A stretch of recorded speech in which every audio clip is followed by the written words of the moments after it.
नमस्कार, आज की बात में आपका स्वागत है। उत्तर प्रदेश में आज फिर अपराधियों की जमकर खबर ली गई। आज माफिया के साथ साथ उनके करीबी लोगों, मुखबिरों, शूटर्स और उनके फाइनेंसर्स के घरों पर भी बाबा का बुलडोजर चला। प्रयागराज में आज अतीक अहमद के फाइनेंसर के घर पर बुलडोजर चला। मऊ में मुख्तार अंसारी के बेटे का घर जमींदोज कर दिया गया और अभी एक्शन जारी है। पिछले 3 दिन में प्रयागराज में अतीक अहमद के करीबियों, अतीक अहमद के परिवार को पनाह देने वाले 3 लोगों के घरों को गिरा दिया गया। अपराध और अपराधियों के खिलाफ इस सख्त एक्शन से अब यूपी में गैंगस्टर्स की मदद करने वालों में खौफ है। योगी आदित्यनाथ ने साफ साफ कह दिया है कि अपराधियों को मिट्टी में मिला देंगे, लेकिन अब बुलडोजर के एक्शन को हिंदू मुस्लिम रंग दिया जा रहा है। अपराधियों के पनाहगार कह रहे हैं कि उन्हें सिर्फ मुसलमान होने की सजा दी जा रही है। अतीक के खिलाफ एक्शन इसलिए हो रहा है क्योंकि वो मुसलमान है। सवाल यह है कि प्रशासन सबूतों के आधार पर काम कर रहा है या फिर सिर्फ मजहब देकर एक्शन हो रहा है। सवाल यह भी है कि हत्यारे कहां गायब हैं, वो पुलिस की पकड़ में क्यों नहीं आ रहे। आज इन सारे सवालों पर चर्चा करेंगे, लेकिन सबसे पहले मैं आपको उस वक्त की तस्वीरें दिखाता हूं जब प्रयागराज में अतीक अहमद के फाइनेंसर के घर पर और मऊ में मुख्तार अंसारी के बेटों के घर पर बुलडोजर चल रहा था।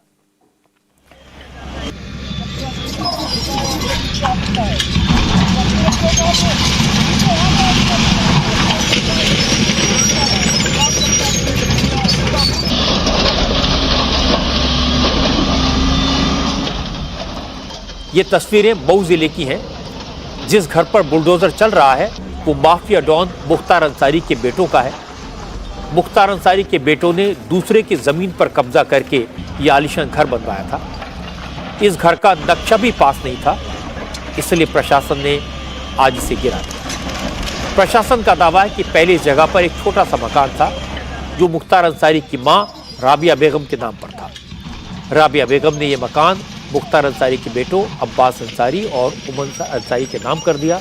बाद में मुख्तार के बेटों ने आसपास की जमीन पर कब्जा कर लिया, दूसरे लोगों की जमीन हड़प ली और इस पर एक नई और आलीशान बिल्डिंग खड़ी कर दी। जून 2021 में मऊ के डीएम ने नोटिस जारी करके इस पर जवाब मांगा था, लेकिन अब्बास और उमर अंसारी ने नोटिस का कोई जवाब नहीं दिया। मऊ के जिला प्रशासन ने इस प्रॉपर्टी को जब्त कर लिया था और उसको गिराने का आदेश जारी कर दिया। मुख्तार अंसारी के बेटों ने इस आदेश को इलाहाबाद हाईकोर्ट में चैलेंज किया था, लेकिन हाईकोर्ट ने तथ्यों के आधार पर डीएम के फैसले को सही ठहराया, उन्हें फैसला करने का अधिकार दिया। क्योंकि मुख्तार के बेटे इस प्रॉपर्टी के कानूनी दस्तावेज पेश नहीं कर पाए, तो डीएम ने मकान के गिराने का आदेश जारी कर दिया। इसके बाद आज सिटी मजिस्ट्रेट की अगुवाई में जिला प्रशासन की टीम बुलडोजर लेकर पहुंच गई और कुछ ही घंटों में बिल्डिंग को मिट्टी में मिला दिया गया। प्रशासन का कहना है कि यह इमारत मुख्तार अंसारी की गैर कानूनी कमाई से बनाई गई थी। आज गिराई गई बिल्डिंग की मार्केट वैल्यू 80 लाख रुपए बताई जा रही है।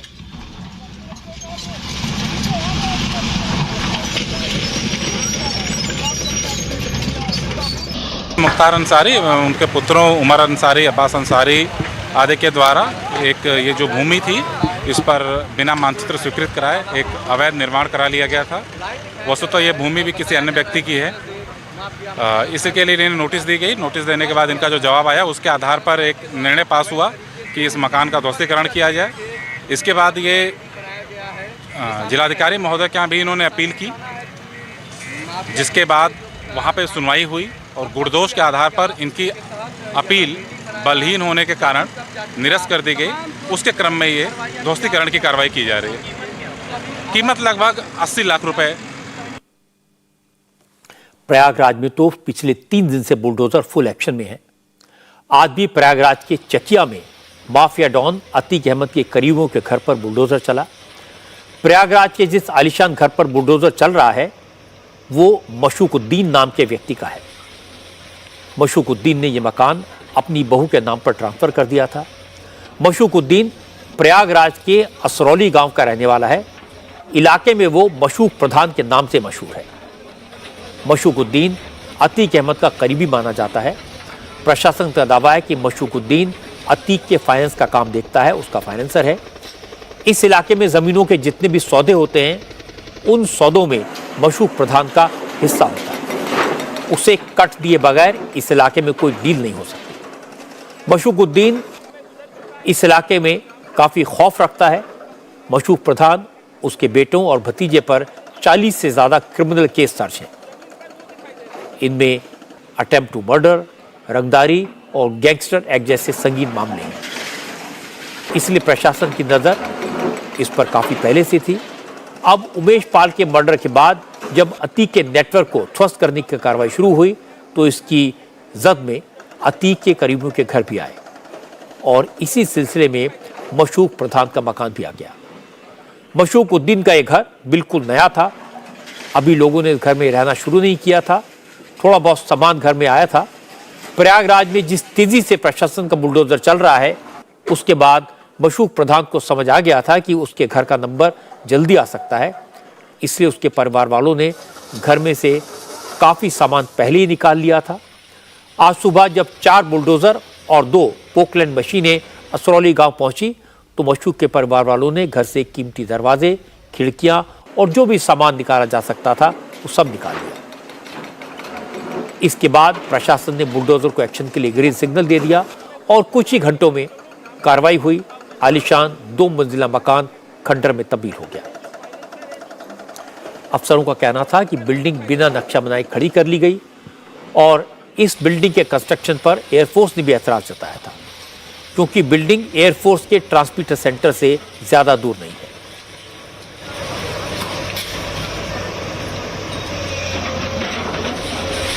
माशूकुद्दीन ने ये मकान अपनी बहू के नाम कर दिया था और शायद इन लोग को थोड़ी सी जानकारी पहले थी क्योंकि जब यहाँ पे पूरी बुलडोज़र पहुँचे हैं तो मकान में उसके बाद भी सामान निकाला गया, लेकिन वो सामान वैसा था कि जैसे दरवाजे थे, अच्छी क्वालिटी के टीक के वुड के दरवाजे हैं, कुछ कुर्सियाँ बाहर आई, लेकिन ज़्यादातर सामान शायद ये लोग पहले निकाल चुके थे क्योंकि इनको नोटिस पहले मिल चुका था। लगातार इनकी नगर निगम से बातचीत चल रही थी तो इनको थोड़ा अंदाज़ा शायद हो गया था। जिस तरह से पिछले 2 दिन प्रयागराज में कार्रवाई हो रही थी और बहुत देर से बुलडोज़र यहाँ से कुछ दूर पे खड़े थे तो ज़्यादातर सामान बाहर था, लेकिन जो कीमती सामान था वो हमने इनको सामने से ले जाते हुए देखा। अब जो माशूकुद्दीन है, अगर प्रयागराज में आप ये इनकी क्रिमिनल हिस्ट्री देखेंगे तो धूमनगंज, पूरा मुफ्ती, कर्नलगंज में 16 से ज़्यादा मुकदमे हैं। माशूकुद्दीन का जो बेटा है शाहमजन और शाह फतेह, इस पर भी मुकदमे हैं प्रयागराज के कई थानों में। जो भतीजा है माशूकुद्दीन का, असलूब नाम है, उस पर भी 10 मुकदमे हैं। ये मुकदमे गुंडा एक्ट है, हत्या का प्रयास है, हत्या है, लूट है, डकैती समेत कई गंभीर धाराओं में दर्ज हुए हैं। तो जो माशूकुद्दीन है उसके जो 2 बेटे हैं और भतीजों पे 40 से ज़्यादा मुकदमे हैं।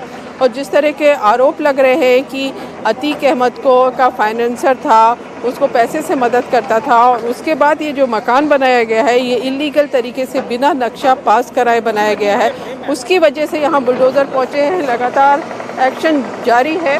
आधे से ज़्यादा मकान करीब गिर गया है, मिट्टी में मिल गया है।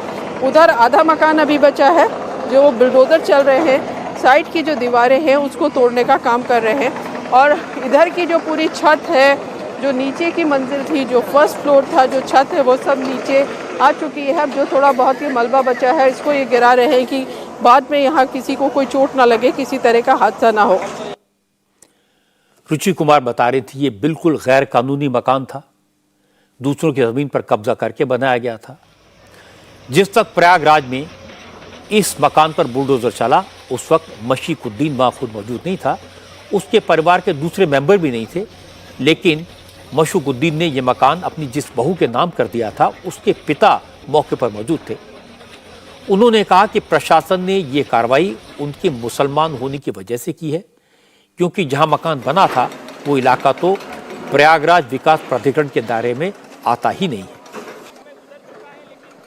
कोई नोटिस आपको? नोटिस आई, उसके बाद मैंने नक्शा दाखिल कर दिया पीडीए में। नक्शा दाखिल कर, नक्शा पे क्वेरी की गई मुझसे, क्वेरी का मैंने जवाब दिया और उसके बाद से आज तक कोई कार्रवाई नहीं हुई। ये कह रहे हैं जो कार्रवाई हो रही है, जो अतीक से जुड़े लोग हैं, अतीक अहमद से कोई संबंध है आपका? आपके पूरे इलाहाबाद के जितने गद्दी बिरादरी पूरे अतीक से जुड़ा है। एक तरफ सबको मरवा दे गोली एक तरफ सबको सारी गद्दियों को मरवा दें गोली, जितने गद्दी जितनी गिराती पूरा 30 से जुड़ी हुई है। आपने फाइनेंस मुहैया कराई, ये आरोप लग रहे हैं। काहे के लिए? फाइनेंसर हम अपना मकान अपना मकान बनाने के लिए पर्सनल लोन 3 लोगों के लिए लिए 35 लाख 36 लाख का मैंने लोन लिया बैंक से, तब मकान बना रहे हैं। बेटे के खिलाफ मुकदमे भी दर्ज हैं, 40 से अधिक मुकदमे दर्ज हैं, वो कैसे मुकदमे? किसी के बाद मुकदमा हमारे दामाद के यहाँ एक मुकदमा निकाल दीजिए, मैं भी हट जाता हूँ यहाँ से। एक मुकदमा आप दिखा दे, पूरा इलाहाबाद प्रशासन खड़ा है, एक मुकदमा मेरे दामाद के खिलाफ दिखा दे। क्या कहा गया? प्रशासन से क्या कहा? सिर्फ दुश्मनी यही है कि मुसलमान होने के नाते थे और कोई दुश्मनी नहीं। मशहूर प्रधान परिवार समेत अंडरग्राउंड है, उसके खिलाफ दर्जनों केसेस हैं। इलाके के लोग उसके आपराधिक इतिहास को जानते हैं, लेकिन मशूकुद्दीन के समधी कह रहे हैं कि उन लोगों को सिर्फ मुसलमान होने के कारण परेशान किया जा रहा है। हालांकि प्रशासन के ऊपर ऐसी बातों का कोई असर नहीं पड़ा, क्योंकि इलाके के लोग इस तरह के एक्शन को सपोर्ट कर रहे हैं। किसी ने किसी तरह का कोई विरोध नहीं किया, अपराधियों के पक्ष में कोई खड़ा नहीं हुआ। आज अतीक अहमद के एक और शूटर अब्दुल कवी के घर पर भी बुलडोजर चल गया। अब्दुल कवी का घर प्रयागराज के पड़ोसी जिले कौशाम्बी में है। पुलिस को खबर मिली थी कि कौशाम्बी के भाखंदा गांव में उमेश पाल मर्डर से जुड़े कुछ आरोपी छुपे हुए हैं। पुलिस ने इस इलाके में रेड की। रेड के दौरान अब्दुल कवी के घर से कई हथियार बरामद हुए, जिसके बाद बुलडोजर मंगाकर पुलिस ने उसका घर गिरा दिया। अब्दुल कवी 2005 के राजू पाल मर्डर का आरोपी है और पिछले 18 साल से फरार है। कौशाम्बी जिले के एएसपी ने बताया कि उन्हें मुखबिरों से जानकारी मिली थी कि अब्दुल कवी और उसके साथी आने वाले हैं, इसलिए यहां छापा मारा गया।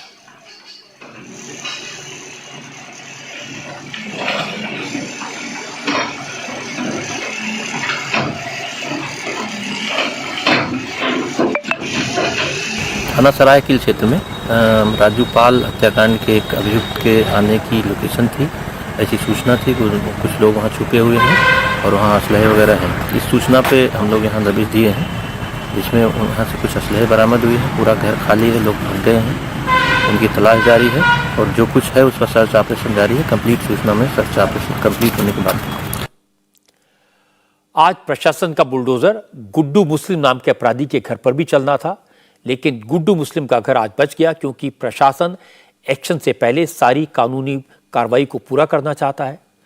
गुड्डू मुस्लिम तो अतीक अहमद की गैंग का एक्टिव मेंबर है, बहुत बड़ा बमबाज उसे कहा जाता है।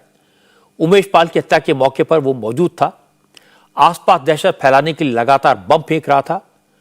उमेश पाल के मर्डर की सीसीटीवी फुटेज में जो शख्स बड़े आराम से बमों की बारिश करता हुआ दिखाई दे रहा है, उसकी पहचान गुड्डू मुस्लिम के तौर पर हुई है। गुड्डू मुस्लिम के बारे में दावा किया जाता है कि वो देसी बम बनाने में और बम चलाने में एक्सपर्ट है। बाइक पर बैठे बैठे बम तैयार कर लेता है, सिर्फ 5 मिनट में खतरनाक बम तैयार कर देता है। देसी बम बनाने का उस्ताद है। गुड्डू मुस्लिम यूपी और बिहार की कई आपराधिक घटनाओं में शामिल रहा है। उमेश पाल के मर्डर केस में पुलिस को उसकी तलाश है, लेकिन फिलहाल वो पुलिस की पकड़ में नहीं आया है। उमेश पाल मर्डर केस की जांच एसटीएफ कर रही है। एसटीएफ के एडीजी हैं अमिताभ यश। अमिताभ यश जब एएसपी थे, उस वक्त उन्होंने बिहार की जेल के बाहर से गुड्डू मुस्लिम को अरेस्ट करवाया था। गुड्डू मुस्लिम उस वक्त जेल में बंद एक अपराधी से बड़े नेता की हत्या की सुपारी लेने गया था। बाद में अतीक अहमद ने गुड्डू मुस्लिम की जमानत करा ली थी और उसके बाद से गुड्डू मुस्लिम अतीक अहमद के गैंग का एक्टिव मेंबर बन गया। उमेश पाल के मर्डर में पुलिस को जिनकी तलाश है, जिनके घरों पर बुलडोजर चल सकता है, उनमें अतीक अहमद के करीबी और गैंग के शार्प शूटर गुलाम मोहम्मद का नाम भी है। उमेश पाल के मर्डर केस में गुलाम मोहम्मद शामिल था। हत्या के वक्त के सीसीटीवी वीडियो में गुलाम मोहम्मद भी गोली चलाते हुए दिखाई दे रहा है। जहां पर यह वारदात हुई, गुलाम मोहम्मद वहीं की एक इलेक्ट्रॉनिक शॉप में खरीदारी के बहाने से पहुंचा था। पहले उसने दुकानदार से इलेक्ट्रिक शेवर मांगा था, फिर उसके दाम पूछे और बाद में कुछ और सामान दिखाने के लिए कहा। जब तक शॉपकीपर उसको दूसरा सामान दिखाता, तब तक उमेश पाल की गाड़ी वहां पहुंच गई और जैसे ही उमेश पाल गाड़ी से उतरा, गुलाम मोहम्मद दुकान से पिस्टल निकालकर बाहर भागा और उमेश पाल पर गोली चलाने लगा। गुलाम मोहम्मद प्रयागराज के ही शिवकुटी इलाके का रहने वाला है। शिवकुटी में ही उसके खिलाफ जानलेवा हमले का एक केस पहले से भी दर्ज है। अब उस पर उमेश पाल की केस की हत्या का भी केस दर्ज हो गया है। घटना के बाद से वो फरार है और पुलिस को उसकी तलाश है। जिनके घर पर बुलडोजर चला भले आरोप लगाएं कि उन्हें मुसलमान होने की सजा दी जा रही है, लेकिन यूपी पुलिस ने साफ कर दिया कि जो भी शख्स उमेश पाल हत्याकांड और 2 पुलिस वालों की हत्या करने वाले अपराधियों को प्रोटेक्शन देगा, संरक्षण देगा, अपराधियों की किसी भी तरह से मदद करेगा, उन्हें भी क्राइम में शामिल माना जाएगा। उनके खिलाफ भी वही एक्शन होगा जो अपराधियों के खिलाफ किया जा रहा है। उत्तर प्रदेश शासन और उत्तर प्रदेश पुलिस के द्वारा सभी ऐसे पेशेवर, माफिया एवं गैंगस्टर लोगों के खिलाफ एक अभियान छेड़ा गया है और ऐसे शातिर और पेशेवर व्यक्तियों को संरक्षण देने वालों के विरुद्ध भी धारा 120(b) के तहत कार्रवाई की जाएगी। जो लोग भी ऐसे लोगों को पनाह देंगे, संरक्षण देंगे, वो इनके कृत्य में भागीदार होंगे। आज पुलिस ने उमेश पाल की हत्याकांड के एफआईआर को अपडेट किया। उसमें एक नया नाम जोड़ा है। अब अतीक अहमद के बेटे असद अहमद को भी उमेश पाल की हत्या का आरोपी बनाया गया है। उमेश पाल के कत्ल के केस में 5 आरोपियों के नाम पहले से दर्ज थे। इनमें आरोपी नंबर 1 अतीक अहमद है, जो इस वक्त गुजरात की साबरमती जेल में है। अतीक अहमद पर 100 से ज्यादा मामले दर्ज हैं। उमेश पाल के मर्डर का दूसरा आरोपी खालिद अजीम उर्फ अशरफ है, जो अतीक अहमद का भाई है। खालिद अजीम इस वक्त प्रयागराज की नैनी जेल में बंद है। वो बीएसपी विधायक राजू पाल की हत्या के केस में जेल में है। उमेश पाल इसी मर्डर का मुख्य गवाह था। उमेश पाल के मर्डर की एफआईआर में तीसरा नाम अतीक अहमद की वाइफ शाइस्ता परवीन का है, जो इस वक्त फरार है। शाइस्ता परवीन यूपी का पिछला विधानसभा चुनाव लड़ चुकी हैं और यह चुनाव उन्होंने असदुद्दीन ओवैसी की पार्टी से लड़ा था। उमेश पाल मर्डर का चौथा आरोपी गुड्डू मुस्लिम है, जिसने बम फेंके थे, और 5वां आरोपी गुलाम मोहम्मद है, जो शूटर था। अब अतीक के बेटे को भी पुलिस ने आरोपी बनाया है। असद अहमद अतीक का तीसरे नंबर का बेटा है। वो नोएडा के एक प्राइवेट कॉलेज में पढ़ाई कर रहा था। उमेश पाल के मर्डर से पहले असद अहमद पर कोई केस नहीं था। उसने लखनऊ के एक मशहूर स्कूल से इंटरमीडिएट किया, जिसके बाद वो लॉ की पढ़ाई के लिए विदेश जाना चाहता था। हालांकि पिता का क्रिमिनल रिकॉर्ड होने के कारण उसका पासपोर्ट नहीं बन पाया, इस वजह से वो विदेश नहीं जा सका और उसने नोएडा के कॉलेज में एडमिशन लिया था। 20 साल के असद अहमद के बारे में कहा जाता है कि वो बहुत कम बोलता था और अतीक अहमद के जेल जाने के बाद से अपनी मां शाइस्ता परवीन के साथ ही रहता था। क्योंकि अतीक के 2 बड़े बेटे उमर अहमद और अली अहमद पहले से ही जेल में हैं, उमेश पाल की हत्या के बाद से शाइस्ता अपने 2 बेटों के साथ अंडरग्राउंड है। पुलिस को शाइस्ता और असद अहमद दोनों की तलाश है।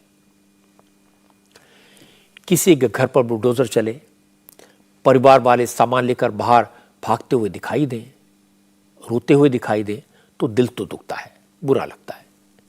लेकिन जब सारे केसेस की डिटेल सामने आती है तो लगता है इस तरह का एक्शन जरूरी है। बहुत से लोग इस तरह के एक्शन पर सवाल उठा सकते हैं, लेकिन बड़ा प्रश्न यह है, क्या अपराधियों को कानून की खामियों का, न्याय प्रक्रिया में देरी का फायदा उठाकर अपना साम्राज्य बढ़ाने का, दहशत पैदा करने का मौका और देना चाहिए, छूट दी जानी चाहिए? अपराधियों का नेटवर्क बड़ा है, उसकी जड़ें गहरी हैं। जरा सोचिए कि जेल में बैठकर अतीक अहमद ने उमेश पाल की हत्या की साजिश रची। जेल में बंद उसके भाई ने हथियारों का इंतजाम करवाया, शूटर्स तय किए, वक्त तय किया, सारी जिम्मेदारियां बांटी। फिर शूटर्स के साथ अतीक अहमद और उसका भाई अलग अलग जेलों में बैठकर वीडियो कॉल पर जुड़े और नतीजा यह हुआ कि उमेश पाल का सरेआम मर्डर हो गया।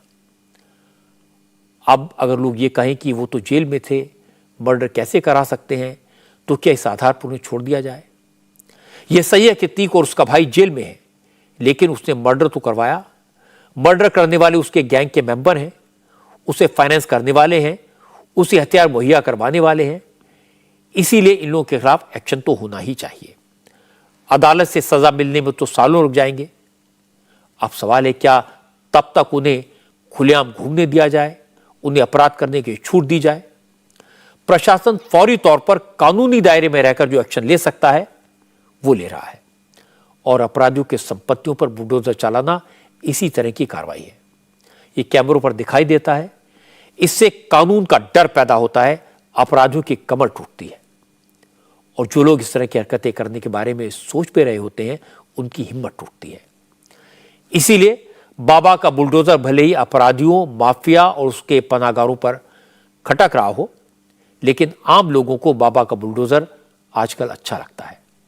योगी के इस एक्शन को आम जनता का सपोर्ट मिल रहा है, और योगी जानते हैं कि माफिया पर एक्शन होगा तो फिर गड़बड़ी की साजिश भी होगी।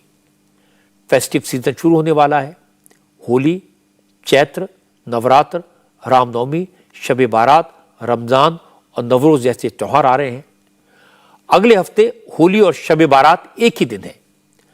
इस मौके पर कोई टेंशन ना हो, किसी तरह से माहौल खराब ना हो, योगी आदित्यनाथ ने अभी से इसका इंतजाम किया है। योगी ने आज सभी जिलों के अधिकारियों से साफ साफ कहा कि गड़बड़ी करने वाले कोई भी हो, किसी भी धर्म के हो, किसी भी विचारधारा के हो, सबके साथ सख्ती से पेश आएं। योगी ने अधिकारियों की मीटिंग में कहा, सभी की आस्था का सम्मान होना चाहिए, लेकिन अराजकता पर जीरो टॉलरेंस की पॉलिसी होनी चाहिए। कानून का उल्लंघन करने वालों के खिलाफ सख्ती से निपटा जाएगा।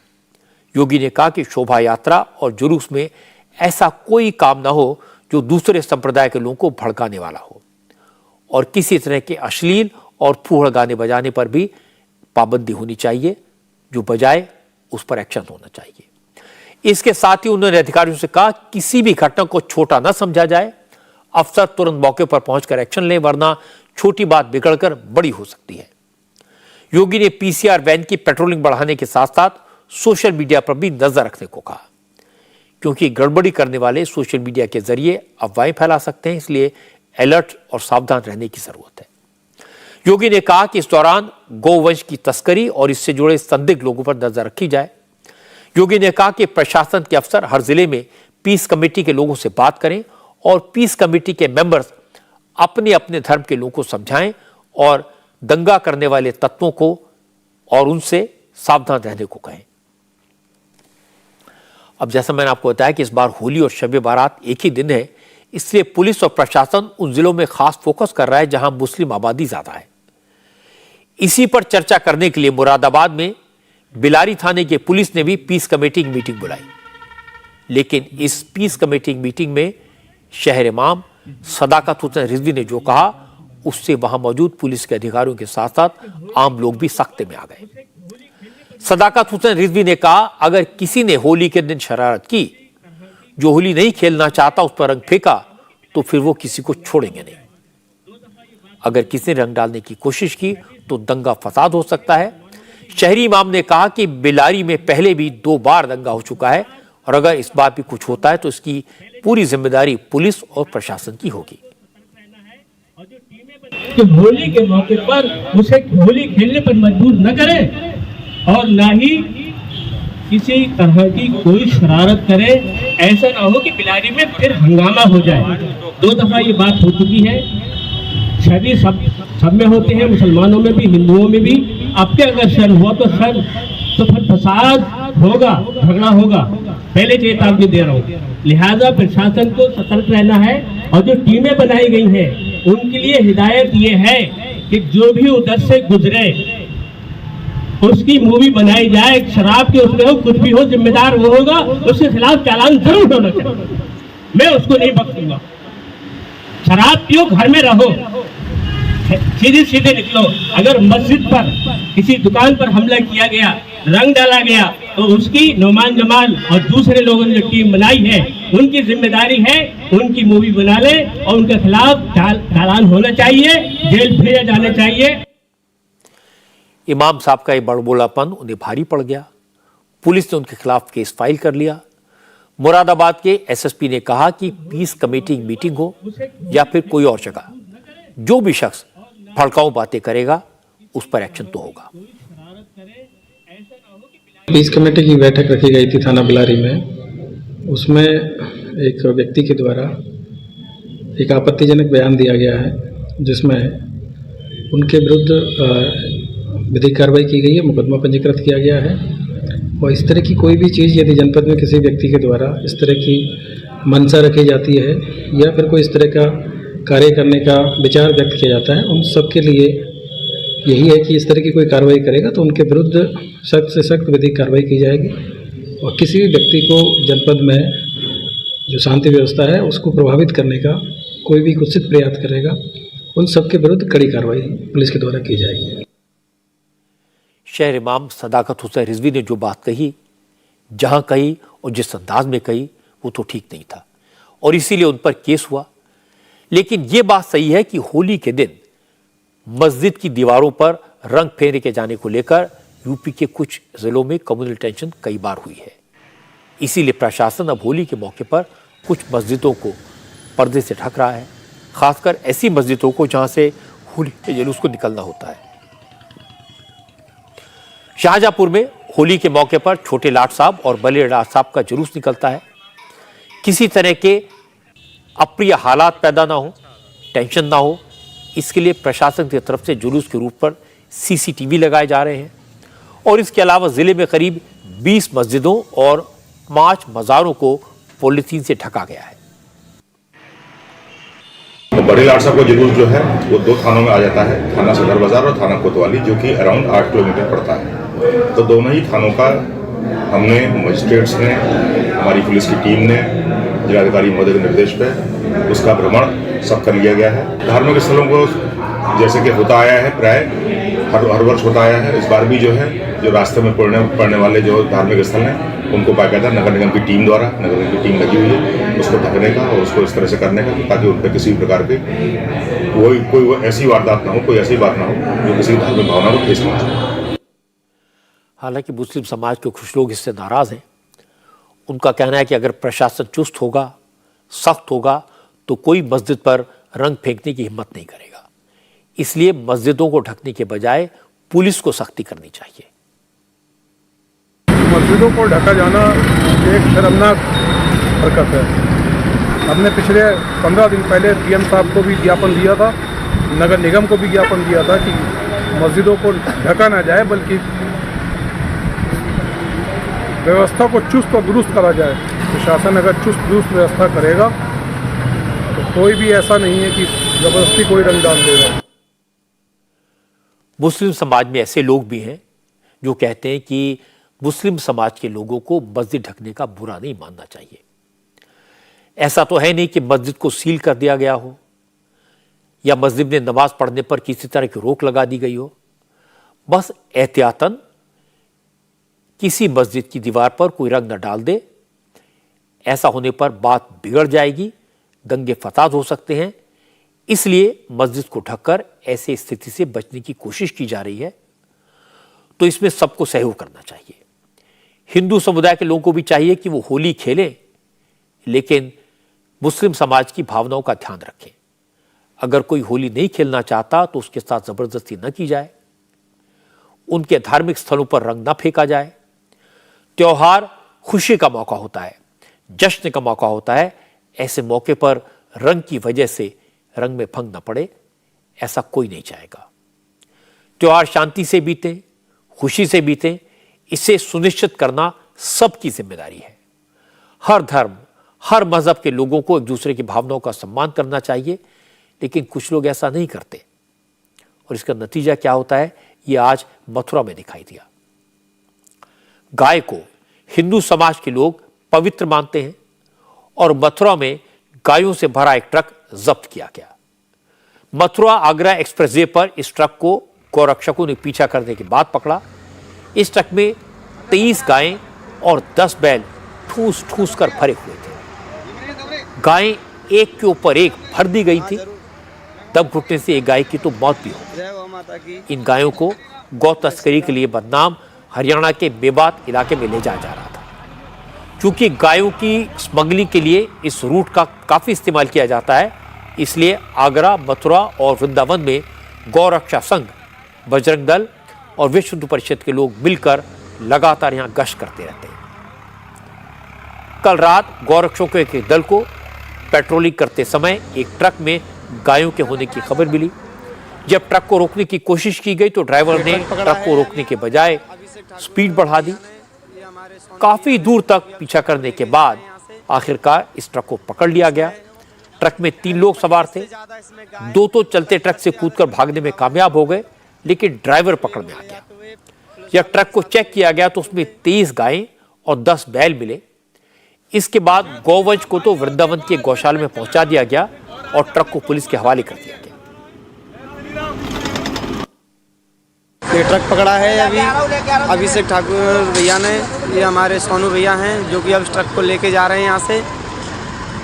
इसमें करीब 25 से ज़्यादा इसमें गाय और करीब 10 से ज़्यादा इसमें नंदी बाबा हैं। अब इसको ये लोग ले जाते हुए पुलिस वालों के साथ में निरीक्षण करते हुए। जय श्री राम भाइयों, देखो आज मैं ट्रक चला रहा हूँ और आज हमने गौ माता पकड़ी है। जय श्री राम भाइयों, आज कृपा होगी है गौ माता की।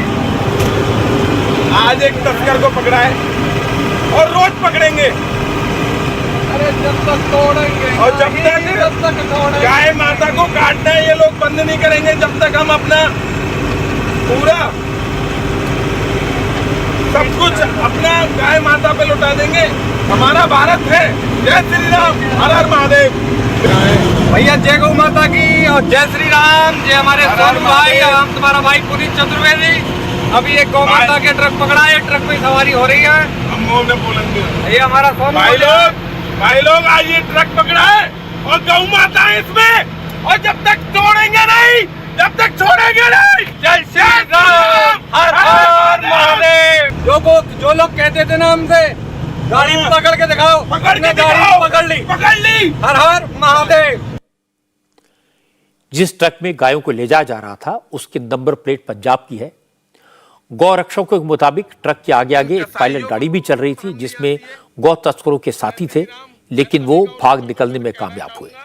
सिर्फ ट्रक ड्राइवर ही गौरक्षक को हाथ लगा।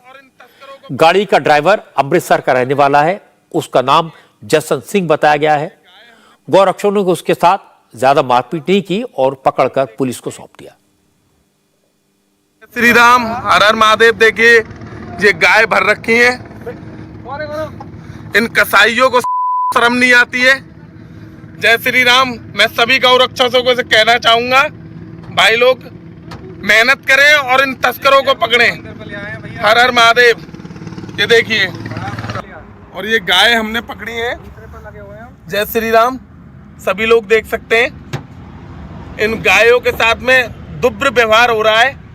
आपको दिखाता हूँ गौ माता, देखिए इनका मतलब ये मान लो कोई वही नहीं है धर्म। ये देखिए इतना बड़ा ट्रक पकड़ा है और मैं ये ट्रक के ऊपर खड़ा हुआ हूँ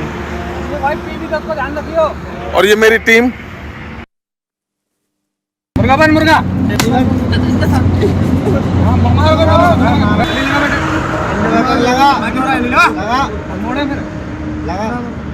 इतना तो तुझे हो रहा है, गाय को होता पता तुझे?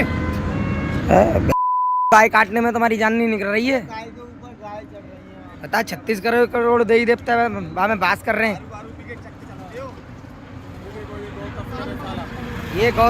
ये हमने जो पकड़ा है ये गौ तस्कर है। ड्राइवर से जब पूछताछ की गई तो उसने बताया कि गायों से भरा ट्रक हरियाणा में कांग्रेस के विधायक मोहम्मद खान का है। इस रूट पर गायों के भरे उसके ट्रक अक्सर गुजरते हैं, लेकिन उन्हें कोई नहीं रोकता। हाँ भैया, कहाँ से आ रही थी गाड़ी? आगरा से 35 किलोमीटर पीछे। हाँ, किसके यहाँ जा रही थी गाड़ी? मोहम्मद खान। मोहम्मद खान? हाँ, विधायक। मोहम्मद खान विधायक? हाँ जी। उस आगरा से उसके यहाँ जा रही थी गाय? आपको बताया था इसमें गाय है। आपको बताया था इसमें गाय है? हाँ, बोलते थे डंगर भरने हैं। अच्छा। हाँ जी। मोहम्मद खान हरियाणा की फिरोजपुर झिरका सीट से कांग्रेस के विधायक हैं। ये विधानसभा सीट उसी नूह जिले में आती है जो गौ तस्करी के लिए कुख्यात है। मोहम्मद खान गौरक्षकों से अपने टकराव के लिए जाने जाते हैं। मोहम्मद खान गौरक्षकों को गुंडा बताते हैं और कहते हैं कि उनकी वजह से हरियाणा के नूह इलाके का माहौल खराब हुआ है। जवाब में गौरक्षक भी उन्हें धमकी देते रहते हैं। हरियाणा के नहीं बल्कि यूपी के गौरक्षक भी मोहम्मद खान के नाम को अच्छी तरह जानते हैं, इसीलिए ये मांग कर रहे हैं कि गौ हत्या करने वालों को कड़ी सजा मिलनी चाहिए। जय श्री राम, जय श्री राम। गाय काटने वालों को फांसी दो, फांसी दो। गाय काटने वालों को फांसी दो, फांसी दो। गाय काटने वालों को फांसी दो, फांसी दो। गौ हत्या, गौ हत्या, गौ हत्या। जय श्री राम, भारत माता की जय, भारत माता की जय, भारत माता की जय, जय गौ माता की जय। गौरक्षा दल से जुड़े लोगों का दावा है कि जब उन्होंने गाय को ले जा रहे ट्रक के ड्राइवर को पकड़ा तो उसने कांग्रेस के विधायक मोहम्मद खान से बात करने को कहा। उन्हें 2-3 लाख रुपए का लालच दिया गया और कहा आपको पैसे मिल जाएंगे, बस गाय से भरे ट्रक को जाने दो। लेकिन उन्होंने गाड़ी को पकड़कर पुलिस के हवाले कर दिया। रात्रि ये पकड़ा हुआ है ट्रक पीवी नंबर, और ये 2 ट्रक थे जिसमें कि एक पीवी 10 करके था। तस्कर ने हमें बताया दूसरा ट्रक और आ रहा है हमारा ये, और एक गाड़ी आ रही है पायलट, और किसी का नाम ले रहा था नूह से, मेवात से। उन्हें एक विधायक हैं कोई मेमन खान, कि उनसे बात कर लीजिए, आपको जो आपकी सेवा हो 2 लाख 3 लाख आप ले लीजिए, हमें छोड़िए, हमारा आगे भी जाता है, पीछे भी गाड़ियां पास होती हैं, उनकी गाड़ियां कोई पकड़ता नहीं है। तो इस बात पे ये गौरक्षक भाई ये सब लोगों को गुस्सा आया तो उसके 1-2 जड़ भी दिया हमने। मैंने कि यहाँ चुप बैठा रहे। अभी मैंने मेमन भाई के, ये मेमन खान है कोई, इसके बारे में पता करा है, तो इसने कहा है मोनू मानेसर को मेवात में नहीं घुसने देगा। अरे हिंदुस्तान का कौन है भाई मेवात, मेवात में घुसने, तुझको हिंदुस्तान में नहीं रहने देंगे हम। मुझे याद है कि 2 हफ्ते पहले जब हरियाणा में गौ तस्कर जुनैद और नासिर की मौत हुई थी, उस वक्त असदुद्दीन ओवैसी से पहले मोहम्मद खान का बयान आया था। कांग्रेस के विधायक कह रहे थे कि अब हरियाणा की कानून व्यवस्था भी पुलिस के बजाय गौ रक्षकों के हवाले कर देनी चाहिए, क्योंकि वैसे भी पुलिस ने गौ रक्षकों को गौ रक्षा के नाम पर लोगों को मारने पीटने और उनकी जान लेने की खुली छूट दे रखी है। आज उन्हीं मोहम्मद खान का गायों से भरा ट्रक मथुरा के गौ रक्षकों ने पकड़ लिया। ट्रक का ड्राइवर कह रहा है कि गायों से भरा ट्रक मोहम्मद खान का है, लेकिन अब मोहम्मद खान कह रहे हैं कि उनका इस ट्रक से कोई लेना देना नहीं है। अब हकीकत क्या है ये पुलिस की जांच में सामने आएगा। मुझे लगता है कि विधायक हो या गौरक्षक, कानून का पालन सभी को करना चाहिए। अगर गौ हत्या पर पाबंदी है तो फिर गायों की स्मगलिंग क्यों की जाती है? इस ट्रक में गायों को कोई गौशाला में ले जाने के लिए तो नहीं लाया जा रहा था। गौरक्षकों ने समझदारी दिखाई, कानून हाथ में नहीं लिया, मार पिटाई नहीं की। अगर गौरक्षकों के साथ गौ तस्करों की मुठभेड़ होती, किसी को चोट लगती, तो फिर यही मोहम्मद खान इसे हिंदू मुसलमान का मसला बना देते। इसी आधार पर यह कहा जाता है कि भारत में मुसलमानों पर जुल्म हो रहा है, और ऐसे जुल्म की बात राहुल गांधी ने ब्रिटेन में कही। उन्होंने कैम्ब्रिज में कहा कि हिंदुस्तान में मुसलमान डरे सहमे हैं। राहुल गांधी जब भी विदेश जाते हैं कोई ना कोई कंट्रोवर्सी जरूर खड़ी होती है, और इंग्लैंड में जाकर जो कुछ उन्होंने कहा उसे लेकर भी कंट्रोवर्सी हुई। राहुल ने ज्यादातर बातें वही कही जो भारत में कहते हैं, जैसे लोकतंत्र खतरे में है, विपक्षी नेताओं पर बनाए गए केस फर्जी हैं, मीडिया और जुडिशरी पर सरकार का दबाव है, मुसलमानों पर जुल्म हो रहा है। लेकिन आज ज्यादा विवाद हुआ 2 बातों को लेकर। एक, राहुल ने चीन की तारीफ की, कहा चीन हार्मनी में, सद्भावना में यकीन रखता है। और दूसरी बात जिस पर विवाद हुआ, राहुल ने कहा उनका फोन टैप किया जाता है, उनके फोन में पेगासस सॉफ्टवेयर था। मैं आपको राहुल का वो बयान सुनाता हूं जब उन्होंने कैम्ब्रिज यूनिवर्सिटी में खड़े होकर अपने फोन में जासूसी का सॉफ्टवेयर होने की बात कही। I myself had Pegasus on my phone. Large number of politicians have Pegasus on my phone, on their phone. I've been called by intelligence officers who tell me, listen, please be careful what you're saying on the phone because we are sort of recording this stuff. So this is a constant pressure that we feel. Cases on opposition. I've got number of criminal libel cases for things that, you know, should under no circumstances be criminal libel cases, but that's the story, right? And that's what we are trying to defend. What we found as the opposition was that it's very difficult to communicate with people when you have this type of an assault on the media, on the democratic architecture. Can you go to the next slide? Rahul Gandhi ने Cambridge में जो कहा उससे मल्लिकार्जुन खड़गे ने बेंगलुरु में दोहराया। Congress president ने इसमें एक दो बातें और जोड़ दी। वो हिंदी में बोले और कहा सबको पता है जासूसी हो रही है लेकिन कोई बोलता नहीं। ये इश्यू पार्लियामेंट में ओपनली उठा और सभी पार्टी लोकसभा में, राज्यसभा में और दूसरे पार्टी वाले भी उठाए, तो बहुत से लोगों के टेलीफोन भी टैप होते हैं, लेकिन मेरे पास ये प्रूफ नहीं है कि किसका हो रहा, कहाँ हो रहा, कब हो रहा, लेकिन सभी लोग जानते हैं कि टेलीफोन टैपिंग कैसा होता है, राज्यों में हो रहे हैं और दूसरे लीडर्स के भी होते हैं, लेकिन वो बार बार बोलते हैं कि प्रूफ दो। तो चंद चीजें ऐसे हैं वो लोगों को मालूम रहता है लेकिन लोग बोलने के लिए तैयार नहीं होते हैं, तो तब उसका फायदा वो उठाते हैं। राहुल को सरकार की तरफ से जवाब दिया अनुराग ठाकुर ने। अनुराग ठाकुर ने कहा कि राहुल ने जो कहा था वो कुछ और नहीं, नॉर्थ ईस्ट में हार की हताशा की वजह से कहा। राहुल गांधी विदेश में भारत को बदनाम कर रहे हैं। पेगासस उनके फोन में नहीं बल्कि उनके दिमाग में है। पेगासस कहीं और नहीं, उनके दिलो दिमाग पर बैठा हुआ है। दुनिया भर में मोदी जी के प्रति जो सम्मान बढ़ा है, जो भारत का मान सम्मान बढ़ा है मोदी जी के नेतृत्व में, वो आज कोई और नहीं, दुनिया भर के बड़े बड़े नेता कह रहे हैं। राहुल जी किसी और की नहीं, कम से कम इटली के प्राइम मिनिस्टर और उनके नेताओं की तो सुन लेते हैं। पेगासस पे राहुल गांधी जी की क्या मजबूरी थी कि उन्होंने अपना मोबाइल फोन जमा नहीं करवाया? और वो नेता जो भ्रष्टाचार के चलते बेल पर है, ऐसा क्या था उनके मोबाइल फोन पे जो उनको अपना छिपाने की जरूरत थी? वो और अन्य नेताओं ने अपना मोबाइल फोन क्यों जमा नहीं करवाया? बार बार झूठ बोलना, विदेशी धरती का इस्तेमाल करना, विदेशी दोस्तों का, विदेशी एजेंसियों का इस्तेमाल करना, ये आदत सी बन गई है और भारत को बदनाम करने की आदत बन गई। टेलीकॉम मिनिस्टर अश्विनी वैष्णव ने भी रिएक्ट किया। उन्होंने कहा कि राहुल की बात को गंभीरता से लेने की जरूरत नहीं है, उनकी सुई एक ही जगह पर अटकी हुई है। उनकी बातों का क्या कहना, उनकी सुई कहीं एक जगह अटक गई है, उनको थोड़ा सा आगे बढ़ने की ज़रूरत है। उनकी बातों का क्या कहना, उनकी सुई कहीं एक जगह अटक गई है, उनको थोड़ा सा आगे बढ़ने की ज़रूरत है। अगर किसी का फ़ोन टैप हो रहा है, पेगासस सॉफ्टवेयर का इस्तेमाल किया जा रहा है, तो उसकी शिकायत करने का हक है और राहुल गांधी को भी पूरा हक है।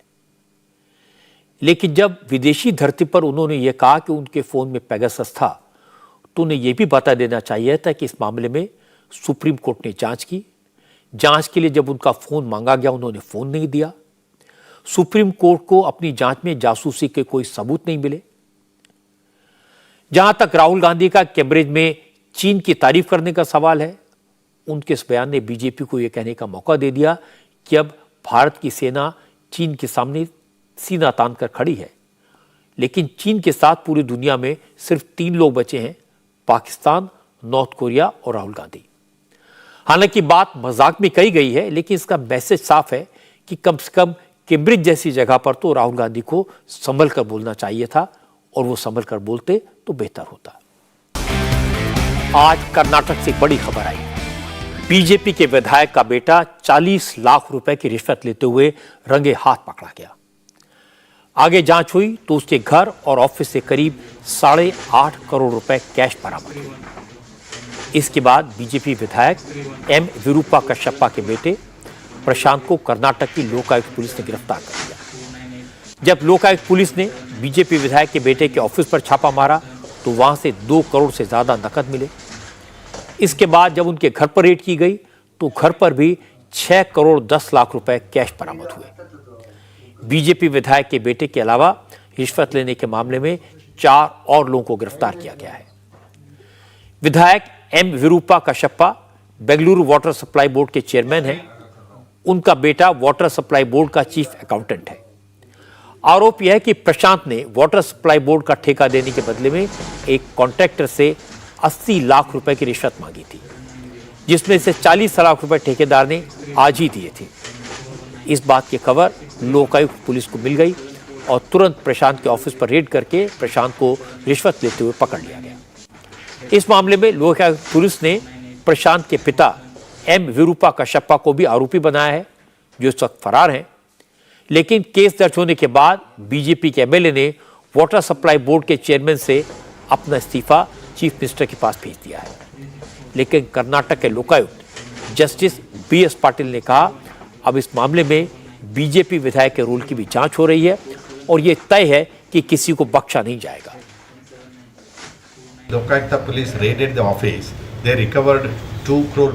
लोकायुक्त पुलिस ने जब उनके दफ्तर पर छापा मारा तो वहां से उन्होंने 2 करोड़ 2 लाख रुपए बरामद किए।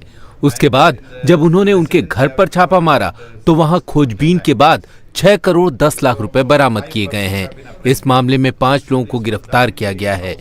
ये छापा एक आरोपी प्रशांत के घर पर मारा गया था।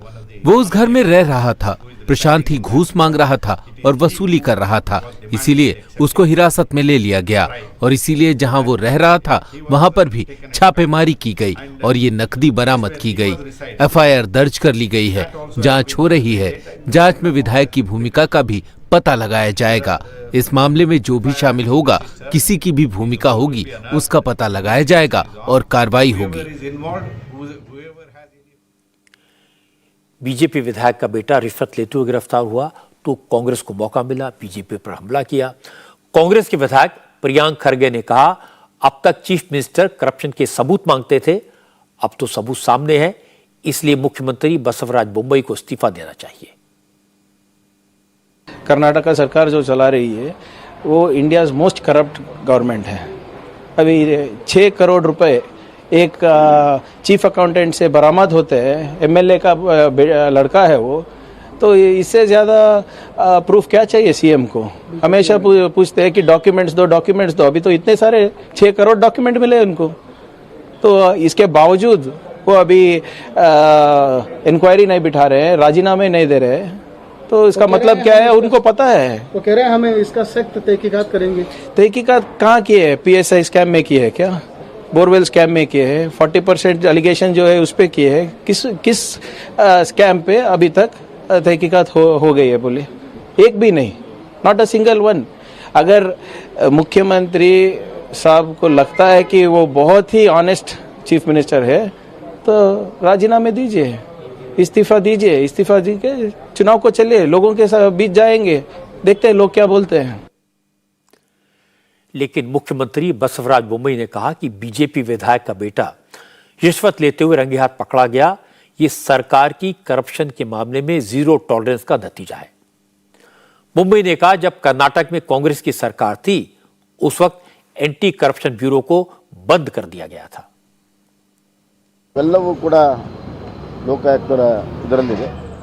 अब सब कुछ लोकायुक्त के सामने है, उनकी ओर से स्वतंत्र और न्याय संगत जांच होने दीजिए। ये किसका पैसा है, किसके लिए लाया गया, ये सारी बातें सामने आने दीजिए। सच सामने आना जरूरी है, इसीलिए हमने लोकायुक्त को बनाया है। कांग्रेस के नेता क्या कह रहे हैं, पहले उनसे पूछिए कि करप्शन के आरोप में फंसे उनके कई मंत्रियों और विधायकों को बचाने के लिए एसीबी को बंद क्यों कर दिया? 5 साल तक एसीबी को बंद क्यों किया? अब लोकायुक्त की जांच हो रही है, उनके घोटाले भी सामने आएंगे। सभी बातों की जांच होने दीजिए। हम सच के साथ हैं, जिसकी भी गलती हो उसे सजा जरूर मिलेगी। कर्नाटक में सरकार बीजेपी की है और अगर बीजेपी के विधायक का बेटा रिश्वत लेते हुए पकड़ा गया, उसके खिलाफ एफआईआर हो गई, विधायक को भी आरोपी बना लिया गया, इससे तो यही साबित होता है कि कर्नाटक में लोकायुक्त बिना किसी पॉलिटिकल प्रेशर के, बिना किसी राजनीतिक भेदभाव के काम कर रहे हैं और ये अच्छी बात है। हरियाणा से आज एक इंटरेस्टिंग खबर आई। हरियाणा के नेता अजय चौटाला ने मंदिर निर्माण के लिए 17 किलो चांदी की ईंट दान में दी। आज पता चला कि ईंट चांदी की थी नहीं, ईंट पर सिर्फ चांदी की परत चढ़ी हुई थी। इस खबर की डिटेल आपको मैं बताऊंगा एक ब्रेक के बाद। हरियाणा के deputy chief minister Dushyant Chautala के पिता और जननायक जनता पार्टी के नेता अजय चौटाला को बड़ी एम्बैरेसमेंट झेलनी पड़ी। उन्होंने एक मंदिर में 17 किलो चांदी की ईंट दान की थी। ये चांदी की ईंट नकली निकली। इस ईंट पर चांदी की सिर्फ परत चढ़ाई गई थी, इसमें चांदी नहीं थी। असल में राजस्थान के नागौर जिले में तेजाजी के मंदिर का निर्माण हो रहा है। पिछले 10 जून को मंदिर की आधारशिला रखी गई थी। उस मौके पर अजय चौटाला ने अपनी तरफ में नींव में 17 किलो चांदी की ईंट रखवाई थी। आज मंदिर की नींव की खुदाई के दौरान जेसीबी जमीन में दबी इस ईंट से टकरा गई। इस एक्सीडेंट के कारण ईंट टूट गई। लोगों ने ईंट को बाहर निकाला तो देखा ईंट पर बाहर से चांदी की परत चढ़ी थी, लेकिन अंदर शीशा भरा हुआ था। लोक देवता तेजाजी जाट समाज के देवता हैं। चौटाला परिवार की भी उनमें गहरी आस्था है। चौटाला परिवार लंबे वक्त से इस मंदिर से जुड़ा हुआ है। इस मंदिर के लिए उन्होंने 6 करोड़ रुपए दान किए हैं।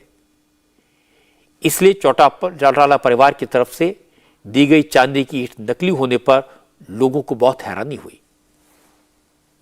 उसके क्या हुआ, जब खुदाई हो रही थी तो उसमें जेसीबी से, जो जेसीबी का ड्राइवर था, जो जेसीबी हरियाणा से ही आई हुई है, उसका कोई ड्राइवर था, उससे वो ईंट के टक्कर लग गई और उसकी एक कॉर्नर उसका खरोंच आई। खरोंच आने से उसमें साफ जाहिर हो रहा था कि ये ईंट ऊपर प्योर चांदी की नहीं है, उस पर चादर लगा हुआ। चेक किया तो पाया कि ऊपर एक चादर है और अंदर वो जस्ता है। क्यों बाबा? शीशा है। वो तो बता रहे हैं कि वो 17 किलो की थी, लेकिन उसमें चांदी का जो पार्ट है वो चादर है। हो सकता है 100-200 ग्राम 300 ग्राम, वो चांदी इतनी थी उसमें। जरा सोचिए, अगर ईंट जेसीबी से ना टकराती तो कभी पता ही नहीं चलता कि मंदिर में दान में दी गई चांदी की ईंट नकली है। लेकिन जैसे बात सामने आई तो चौटाला परिवार ने ईंट को वापस मंगवा लिया और इसके बदले मंदिर ट्रस्ट को नई चांदी की ईंट खरीदने के लिए 11 लाख रुपए कैश देने का फैसला किया। अब यही चौटाला परिवार इस मंदिर को 6 करोड़ रुपए दान दे चुका है। इसलिए इस बात पर यकीन करना मुश्किल हो रहा है कि अजय चौटाला चांदी की नकली ईंट मंदिर को देंगे। लेकिन जो हुआ वो सबके सामने है। चौटाला परिवार की बदनामी तो हुई है। इसलिए चौटाला परिवार खुद भी यह पता करने की कोशिश कर रहा है कि यह गड़बड़ कहां हुई, कैसे हुई। इंडिया टीवी हर वक्त हर जगह डाउनलोड करने के लिए सर्च करें India TV news Google play store या ऐप स्टोर पर।